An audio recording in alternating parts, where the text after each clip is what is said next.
In the early 1920s, amidst the jazz-filled, fast-paced life of post-World War I America, a scandal of unprecedented scale was brewing, one that would etch the name Teapot Dome into the annals of American history as a byword for corruption and greed. This is the story of the Teapot Dome Scandal, a tale that intertwines oil, power, and deceit at the highest levels of government. Our narrative centers around Albert B. Fall, the U.S. Secretary of the Interior under President Warren G. Harding. Fall, a man with a rugged face weathered by years in politics, had ambitions that reached far beyond his humble beginnings in New Mexico. When Harding appointed him, Fall found himself overseeing the nation's oil reserves, including the Teapot Dome oil field in Wyoming, a reserve earmarked exclusively for the U.S. Navy. Enter the magnates of the oil industry, Edward Doheny and Harry Sinclair, men whose appetite for wealth and influence matched Fall's own.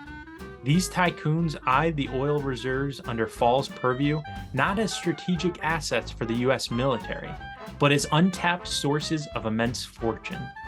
In secret meetings, where handshakes sealed fates, Fall agreed to lease the Teapot Dome and Elk Hills reserves to Doheny and Sinclair, circumventing the usual competitive bidding process.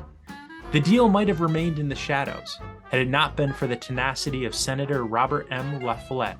Suspicions were raised, investigations launched, and the sordid details began to emerge. It was revealed that Fall had received no less than $100,000, equivalent to over $1 million today, from Doheny and a similar sum from Sinclair, disguised as loans and gifts. The public outcry was immediate and furious.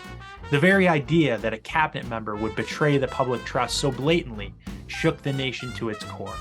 Fall, Doheny, and Sinclair were brought before the court.